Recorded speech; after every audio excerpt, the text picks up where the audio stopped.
All right. Welcome to another episode of What's Your Story? Who do we have here with us today? You got everybody's favorite country boy, Zay Gratsley, man.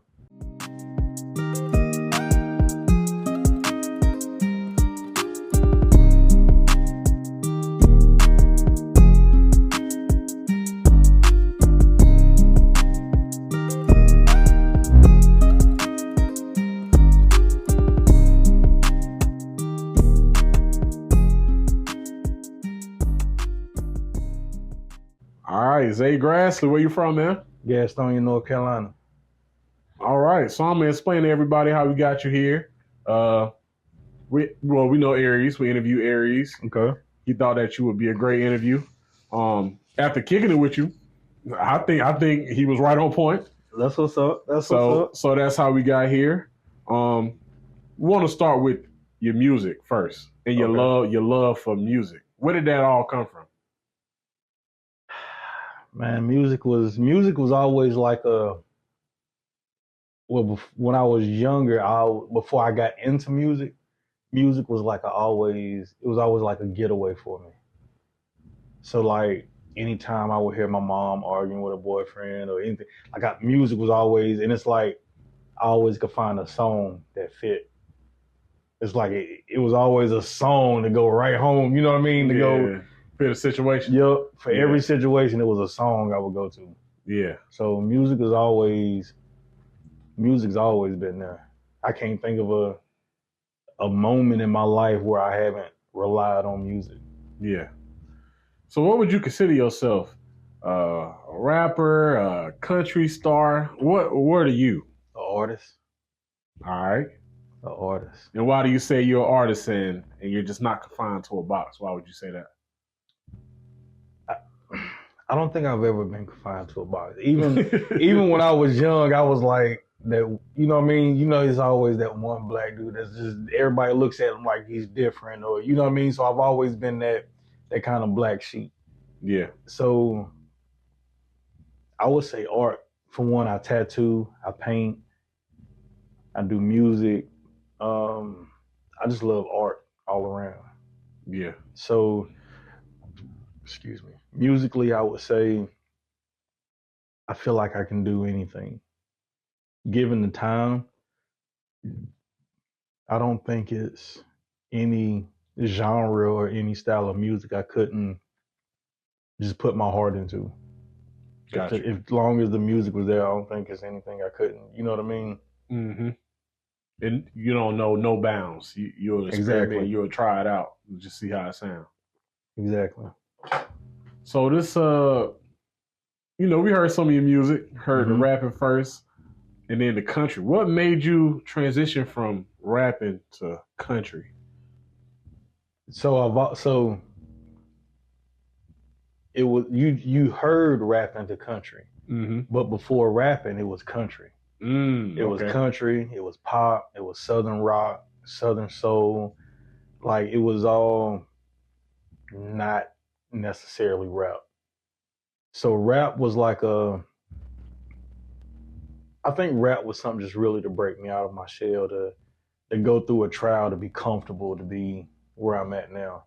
Yeah. But I would say growth. Just I felt like at a certain point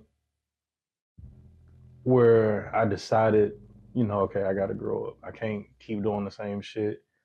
So with me doing that, it was like, I can't keep talking about the same thing. I can't keep, you know what I mean? It was like, it just didn't go together.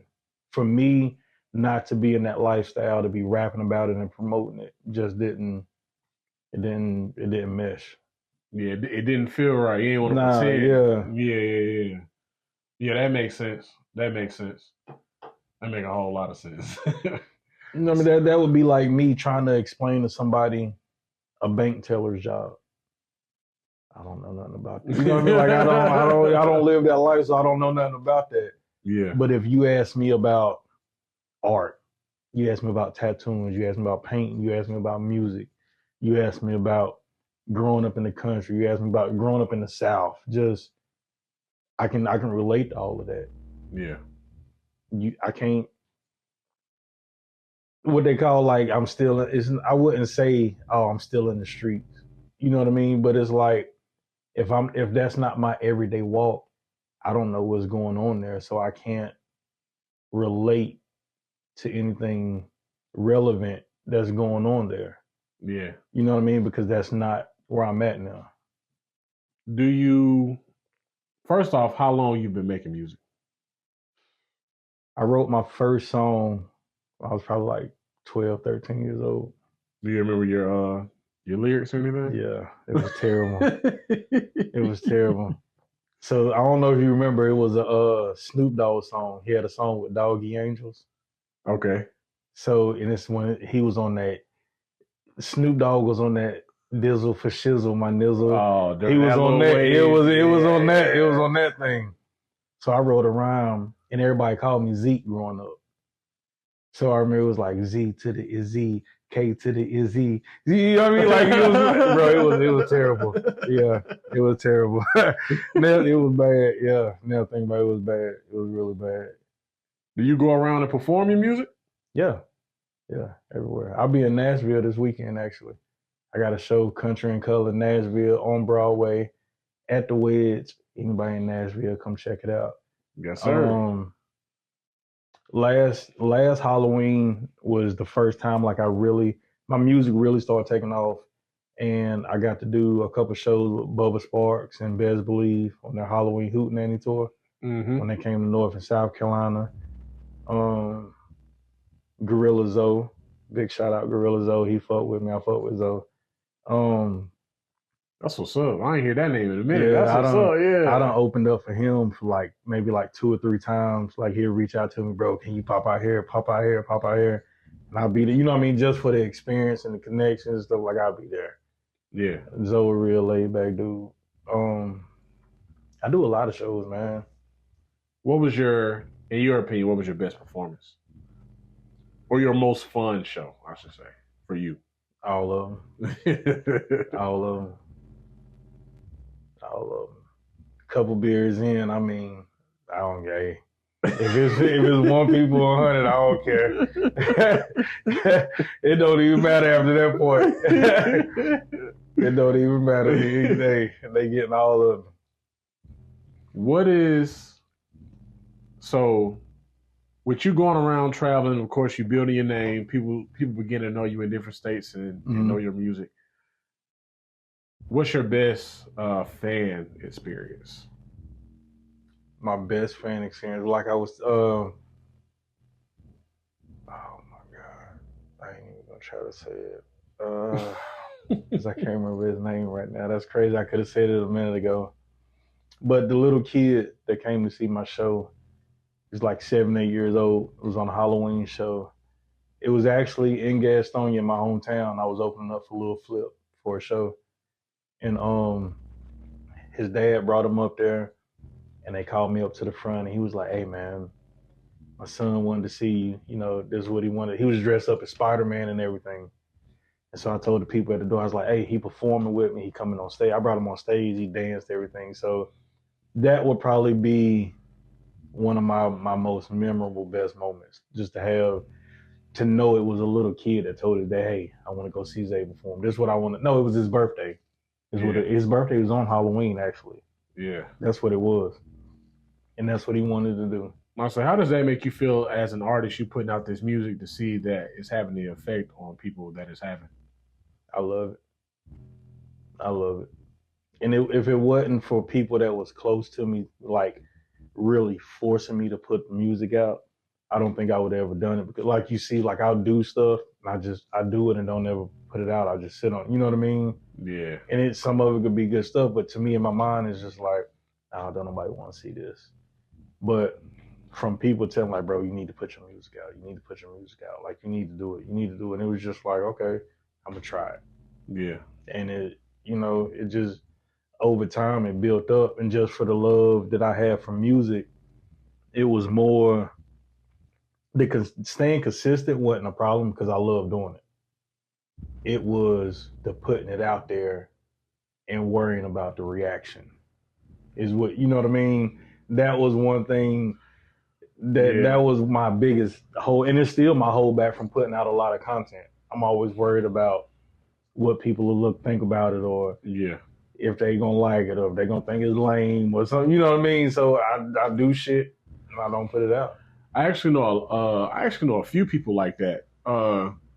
So my advice to you, I would say,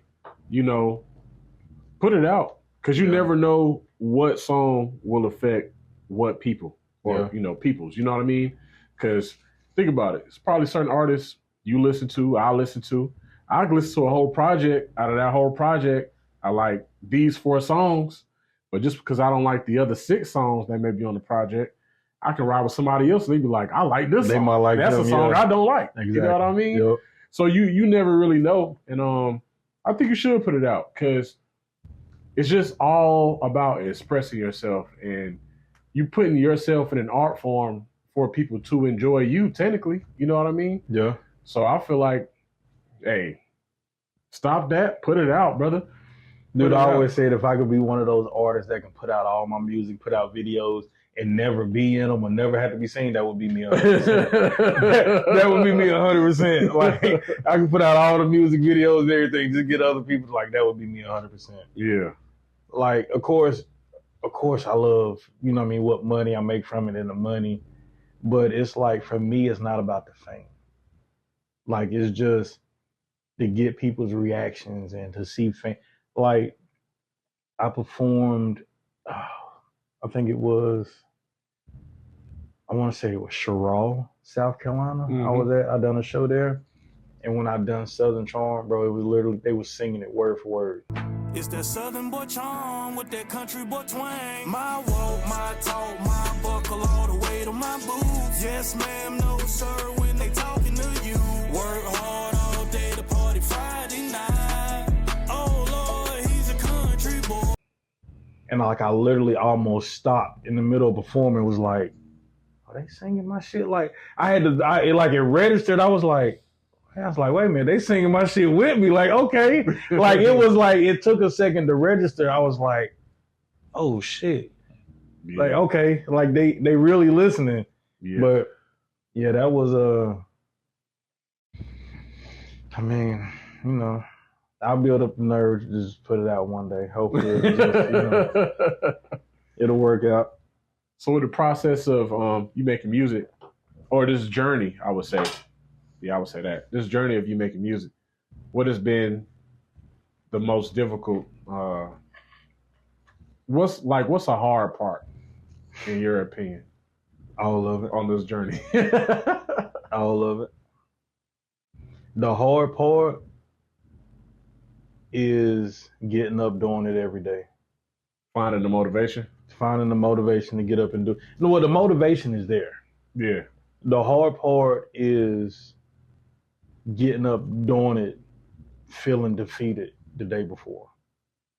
You know what I mean? It's like, shit, okay, nothing happened today. Let's try this again. You know what I mean? Like, yeah, just to repeat. Then when it's, in some people's instance, it works in 2-3 years, and some it takes 10-12 years. But it's the point of never knowing when it's gonna happen. But I've heard that story of so many people say, man, I tried 20 times. Then the 21st time, it worked out. You know what I mean? So it's like, if I give up right now, from everything I put in it, everything I sacrificed, it's like, who's to say it won't work tomorrow? Yeah. And that's the hard part, because, I'm gonna twist it up, it's really hard when you get a little spark.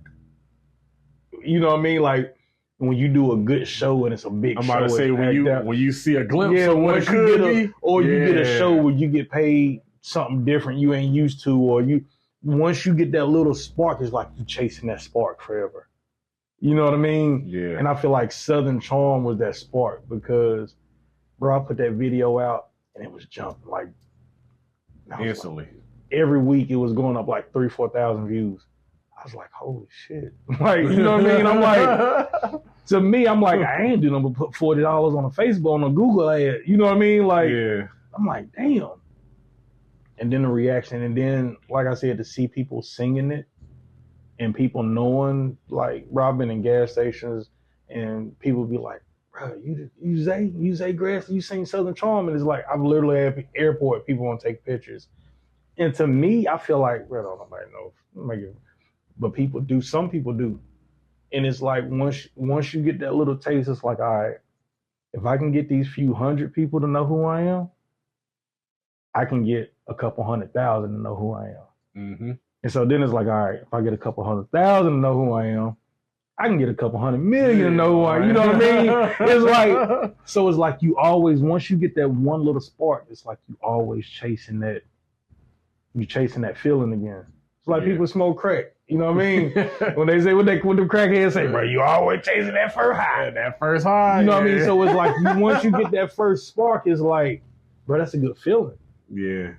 Like the call I let you listen to with a woman called and left a voicemail, like, it's like now I'm chasing that again. Yeah. Like I'm chasing that voicemail again to get another, you know what I mean? Because it's like, to me, that's $1 million. Like, nah, that was a Grammy right there to me. No, for real. That's heartwarming. Like, that was heartwarming, bro. That's something that will, like, if you put it out, you know what I admire about you? I admire that you are strictly for the art, and you're not really on no clout. Like, you're not really chasing, like, clout. You know, that's the new thing, like, just wanting to be seen. I don't even know what that is. See? I know what it is. Like, yeah. Because to me, clout is when you don't want nothing but fame. You don't want nothing but attention. The people to, like, I want the attention on my music. I don't literally want the attention on me. Yeah. I want the attention on my art because I feel like what I talk about could possibly change somebody from doing something wrong. It could possibly help another young person. It could help somebody in the juvenile system. It could help somebody in prison. It could, you know what I mean? Because like I told a dude in the studio one day in Nashville, we was at Sound Emporium. He was like, man, this is like Ari said tonight. He's like, bro, your lyrics are deep. And this, yeah, nah, for real. I go through spurts. Sometimes I can write 5-6 songs in 3-4 days, but then it might be 2 weeks where I can't write anything because I can only write about what I've been through. Mm-hmm. Like I can't write about driving big cars and throwing money. I ain't never threw no money. I throw some money, I'm gonna throw it at myself. I ain't got no money to be throwing. I ain't got no money to be throwing at nobody else. So I'm gonna throw my shit at the mirror. You know what I mean? So I can't talk about that. Yeah. It ain't even gonna sound right. Yeah, for me to even talk about that, people gonna be like, but he don't even sound right. Because it ain't. I don't know nothing about it. Yeah. So I can't talk about. I can't sing and make music and make art about stuff unless it's something I went through. Mm-hmm. Like I got a song that I wrote called Toxic Love. And I actually wrote that about one of my friends in a relationship that he had, you know what I mean? Yeah. I ain't never told him, but that's what the song about. And it's literally writing about, because he used to reach out to me every morning, bruh, like this bitch. And then, you know what I mean? So it's like I was almost going through it so I could write about it. Yeah. You know what I mean? So it's like, she got that toxic love. Yeah. You know what I mean? So it was like, I can't write about things I don't know. Yeah. And I don't know if people say, oh, you can't write or whatever, but I'm a realist. You know what I mean? I can't tell you about driving no Bentleys. I can't tell you about throwing 40,000 in strokers or magic or none of that. Because, bro, if I throw that much, I'm coming back to get it. Y'all, everybody get robbed at the end of the night. I'm coming back to get my money back. I promise. I promise. That's going down to history. Hey, that is hilarious. Ain't no way.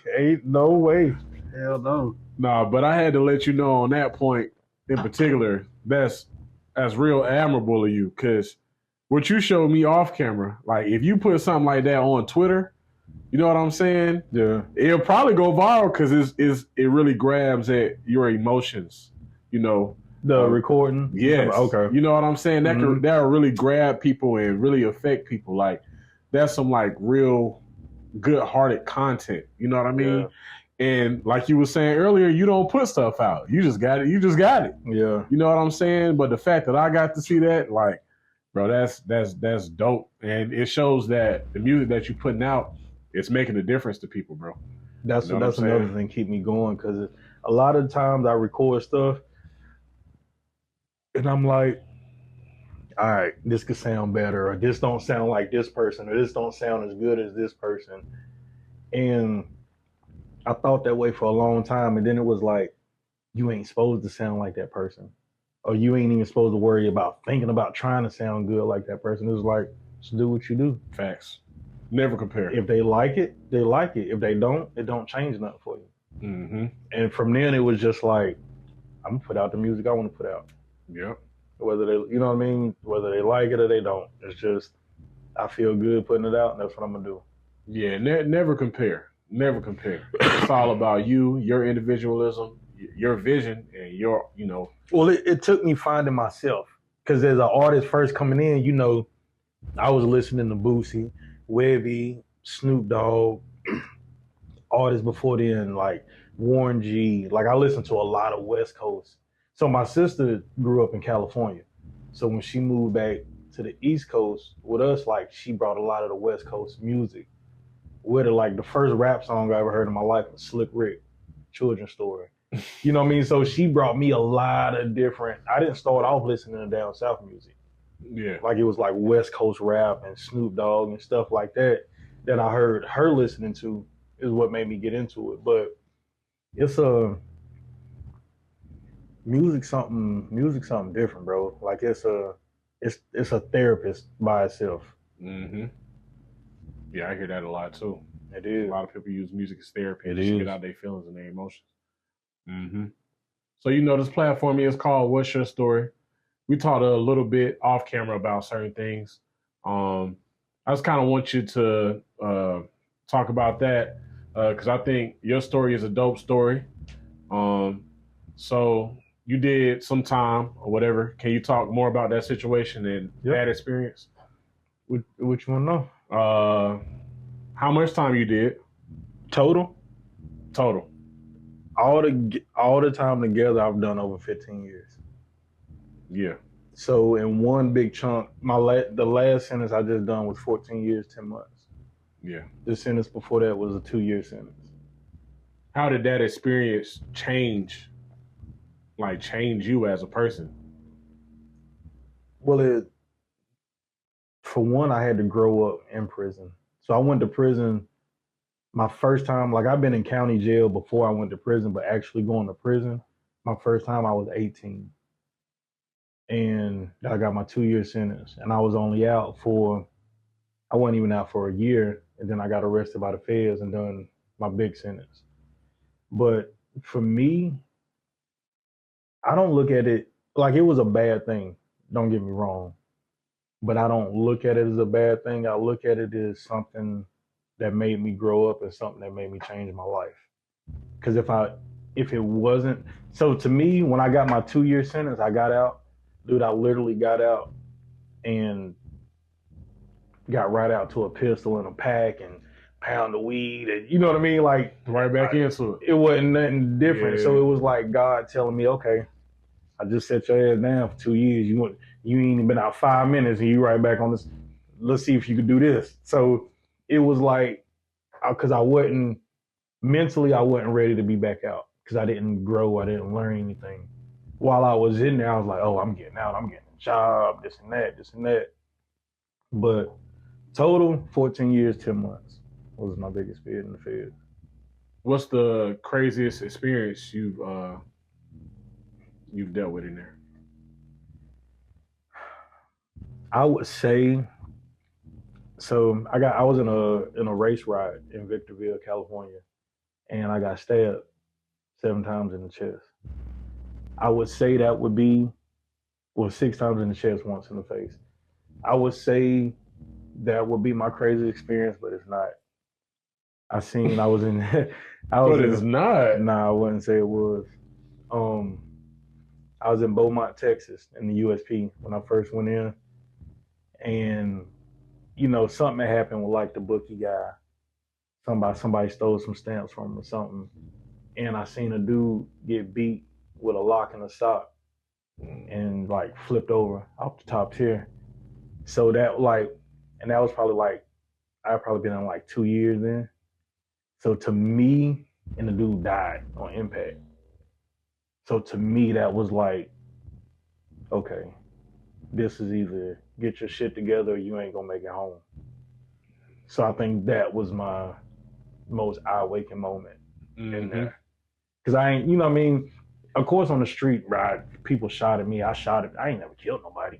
Yeah. You know what I mean? So that it take a whole different creature to be able to do that and deal with that. Because just that, seeing that, like, bro, he was from here to that door right there when they beat him and flipped him off the thing. So I'm like, oh, like, yeah, you got to walk right in here. Like this ain't on TV. Like, you know what I mean? Yeah. No, it was that. So I think that was the biggest, changing point in my life.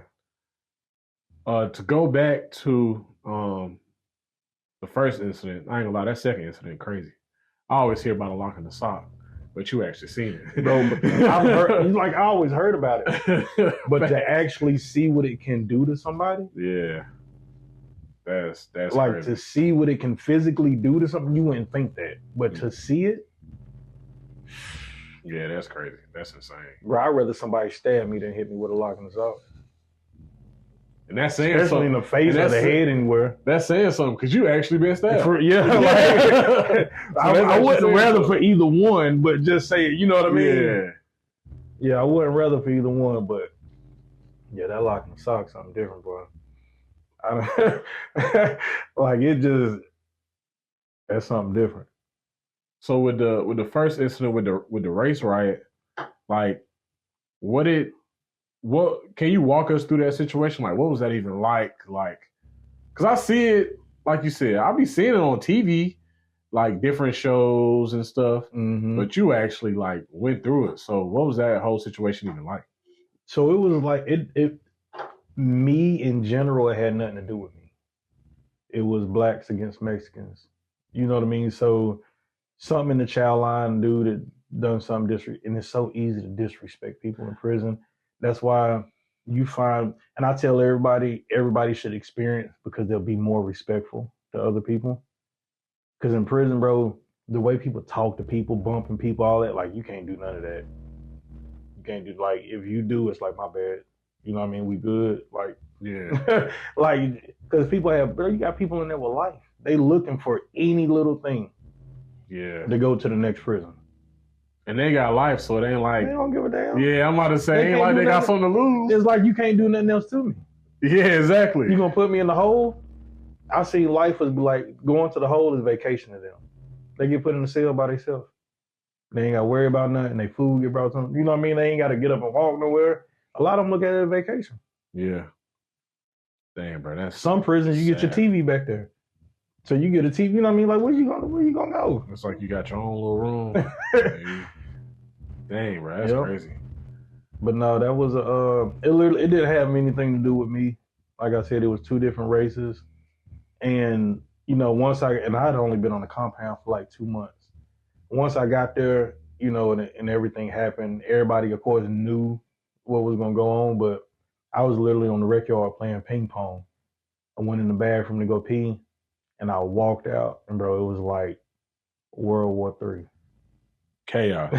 It was like I went in to go piss, everything was cool. When I come out, and it was just like motherfuckers getting stabbed, hit with pool balls, swinging pool sticks. Like it was crazy. Serious. Goodness gracious. It was crazy. What's some advice you got for people that may be in a similar situation, or people that may be looking at some time, maybe back there that may see this? What's some advice you got for them to survive their bid and make it out in one piece? So in prison, you got to affiliate yourself with something. Whether you riding with your car, which is like your state, where you from, or if you on gang time, or if you Muslim, Christian, you got to affiliate. You can't just, It's very few people that walk a compound independent. You know what I mean? You got to affiliate with something. But I would just say, whatever you do, get to make it a positive. Don't, you know what I mean? Because it's easy to fall back in there and stay right in the same shit you was in the street. But it ain't gonna work out. So I would say just, always be cautious of who you're around and always make the best out of things. Yeah. Hell yeah. Half full, not half empty. Yes, sir. That's the mindset you got to keep. Half full, not half empty. It's all about perspective. It is. That changes lives. It is. It's all about perspective. Not knocking rappers or anything like that, but look at all the rappers. It's all perspective. Yeah. It's all what they put on the internet. Once that camera off, they be normal. They got to take that jewelry and give it right back to the jewelry store. Mm-hmm. Or say, you know what I mean? Like that, it's all perspective. Mm-hmm. They got to take that rental car right back to the rental lot. Like, you know what I mean? Like, that's so real, though. It's all perspective. That's so real. They take all that stuff off. That's so real. And they right back to the normal motherfucker. Yep. That's so real. And it's funny you say that. I'm going to touch on this real quick, but we interviewed somebody that was talking about that. And they didn't call them out because they've been around like big rappers or whatever. But it was like, I done been around rappers and they asked to borrow other people money. To flex like it's their money on the videos. I was like, dang, that's crazy. You'll see them going around, put on how much money you gave me, how much cash you gave me, how much cash you gave me. That's crazy. Put all that shit together just to spread it out to make it, you know what I mean? Yeah. But I feel like I ain't got to do all that. Like I ain't doing all that. Yeah. Because I don't want people to like me for what I got or what I pretend to have. You know what I mean? Like if somebody fuck with me, I want them to fuck with me. Like for who you are as a person. I don't like once you get past a certain age, you don't be caring about making friends. It's just like making good connections. Yeah. Because good connections and positive business, it brings friendship along with it. You know what I mean? Mm-hmm. So it's like I don't give a damn. Like, they like me, they don't, they don't. All right. You know what I mean? I'm keeping on me. Now, before we get out of here, it's a few things I want to touch on first. I want to touch on your tattooing and your painting. Okay. Like, what made you get into that? I'm always like amazed, I would say, at people that can draw and different things like that, just because I can't. No, you can. Everybody who can draw always say that. They be like, "Nah, you can." It's all shapes. It's all shapes. Looking at you right now, I ain't looking at nothing but a bunch of circles. That's it. For real. Yeah. It's all shapes. Yeah. Everything is shapes. But how was that going for your tattoo business and your paintings on the side? Do you sell some of your artwork? Yeah. Yeah? Definitely do. What's your favorite piece that you've drawn so far? My Cheech and Chong. You drawing or painting? Painting. Painting, I would say I've had so many people want to buy that picture from me and I won't sell it. I won't sell it. I've had so many people offer. I've had so many people offer. And it's just like, I've thought about, because now I didn't know you can make rapid prints where I can make printings of my painting and sell them. So I've been thinking about doing that.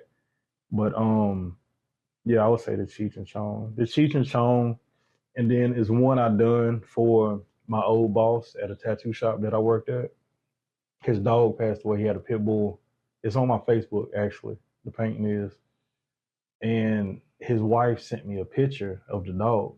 And I actually done a painting of it and gave it to him. And he like broke down crying. And he ended up coming to me the next day. Like it was a busy day. I probably made like $600-700 that day. And he was like, man, keep your money. I was like, what? And he's like, keep your money. I don't want nothing. And so, you know what I mean? So to me, that was like, that's probably like one of the best. That's definitely the most expensive painting I ever sold. Yeah. Or got paid for a paint. You know what I mean? Yeah. But yeah, I would say that the Cheech and Chong is one of my favorites. That one or the Martin one. I did like the Martin one. I did like the Martin or the Martin one. I know they can't see it right now, but we're gonna make sure we get all that. Yeah. Sure. Yeah, for sure. That one or the Martin. I did like that Martin one. And it's crazy because I done the Martin when it did some pointed out. They was like, "Where's Shanae at?" And I was like, "Damn." Out of all the characters, that's the one I didn't put on there. Shanae. Yep. She was the neighbor. Yep. I was like, that's the one I didn't put on there. I got all the other ones on there. Yeah. Yep. All right, so we got a tradition here. All right, before we get out of here, look into this camera. Say something, say anything inspirational, motivational, to help others that may be going through something or just need that little extra boost in their life to get over a hump. You know what I mean? Okay. So it's a motto that I use, that I go by. And it was a guy in Beaumont, Texas. His name was Donald Rivas. He got life sentence. Smartest person I ever met in my life. And he told me, he said, if you change the way you look at things, the things you see change. And so that's one of my, that's a motto I keep in the forefront of my mind. Say that one more time. If you change the way you look at things, the things you see change. I like that. Yeah, I never really heard that before. Yeah, and it took me a minute to really, because I thought about it, because it was like a tongue twister to me. So it was like, what do you mean by that? And it just took me thinking over and over and over. And I didn't really catch it until I was out of prison. Because I had to look at my situation different than how I would have looked at it. And so that's how I look at life every day. Because it's so many things every day you can see that can piss you off, or, 5 seconds could tick you off and you can end up in jail. Anything that's like, okay, like I told you earlier, you got to think for other people. You know what I mean? So it's like, do I really waste my time and get mad right now? Or do I let them have it and go on about my day? Am I going to let 30 seconds mess up the rest of my day? Am I going to hold on to it and drag it on all day? Or just tell them, you know what, you win. You got that. 30 going about my way. 30 seconds can change your life. Change your whole life. No, for real. So definitely. All right, bet. Yeah, I like that. Change the way you look at things you see change. Yes, sir. All right, and that wraps up another episode of What's Your Story? Hold on. Actually, before we do that, say your socials and all of that. Yeah. I'm Zay Gratsley. Zay Gratsley Music on Instagram. Zay Gratsley on Facebook. It's Zay Gratsley on TikTok, Spotify, Pandora, Apple Music, YouTube. All Zay Gratsley. Check me out. Yeah. Everybody's favorite country boy. Yes, sir. Check them out. Videos is great. Music is great. I've seen it for myself. So y'all got to check it out for y'all. So definitely. All right, and that wraps up another episode of What's Your Story?